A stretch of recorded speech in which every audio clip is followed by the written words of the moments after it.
Big boss finals చాలా grand గా ముగిశాయి. బిగ్ బాస్ 7 తెలుగు సీజన్ లో రైతు బిడ్డ కామన్ మ్యాన్ పల్లవి ప్రశాంత్ విన్నర్ గా నిలిచాడు.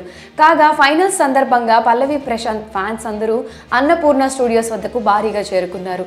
అటు రన్నర్ అప్ గా నిలిచిన అమర్దీప్ ఫ్యాన్స్ కూడా భారీగానే చేరుకున్నారు. ఈ క్రమంలో ఇద్దరి ఫ్యాన్స్ మధ్య గొడవలు జరిగాయి. నానా రచ్చా చేసి దాడులకు పాల్పడ్డారు. ఈ దాడుల్లో పలువురు గాయపడగా ప్రభుత్వ ఆస్తులు కూడా ధ్వంసమయ్యాయి. ఈ నేపథ్యంలో పల్లవి ప్రశాంత్ పై జూబ్లీహిల్స్ పోలీస్ స్టేషన్ లో కేసు నమోదయ్యింది. అతడిపై నమోదైన సెక్షన్స్ ప్రకారం దాదాపు 7 ఏళ్లు శిక్ష పడే అవకాశం ఉందంటూ వార్తలు కూడా వినిపిస్తున్నాయి. బిగ్ బాస్ ఫైనల్ సందర్భంగా అక్కడికి చేరుకున్న పల్లవి ప్రశాంత్ అభిమానులు కృష్ణానగర్ లో ఆర్టీసీ బస్సులపై దాడులు చేశారు. అన్నపూర్ణ స్టూడియోస్ లో కూడా డ్యామేజెస్ జరిగాయి. ఈ రెండు ఘటనలపై దీంతో పల్లవి ప్రశాంత్ పై నాన్ బెయిలబుల్ సెక్షన్ కింద కేసులు నమోదయ్యాయి.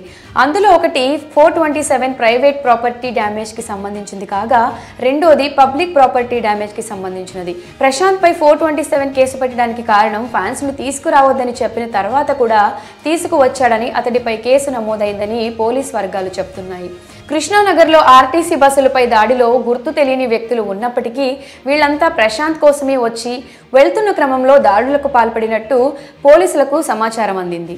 అయితే 427 కేసులో 2 అంశాలకు చెందిన డ్యామేజీలు కనిపిస్తున్నాయి.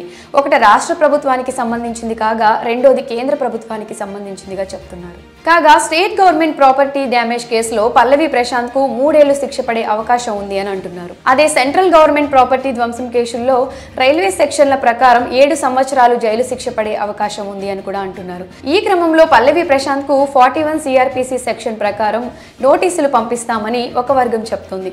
ఒక సెలబ్రిటీ అందరికీ ఆదర్శంగా ఉండాల్సింది పోయి తనే ఇలా ప్రవర్తించడం, ముందే ఫ్యాన్స్ ను తీసుకురావద్దు అని చెప్పిన తర్వాత కూడా వినకుండా మొండిగా వ్యవహరించడంతో పోలీసులు ఆయనను రిమాండ్ కు తీసుకునే అవకాశం ఉందని అంటున్నారు. ఇక కృష్ణానగర్ లో ఆర్టీసీ బస్సులపై జరిగిన దాడిపై TSRTC MD సర్జనర్ సీరియస్ గా ఉన్నారు.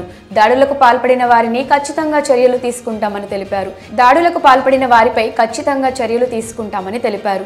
ఇప్పటికే దాడులకు పాల్పడిన వారిపై పోలీస్ స్టేషన్ లో ఫిర్యాదు చేశామని వెల్లడించారు. మరి పల్లవి ప్రశాంత్ పై కేసు నమోదు అవ్వడంపై మీ అభిప్రాయాన్ని కమెంట్ సెక్షన్ లో కమెంట్ చేయండి.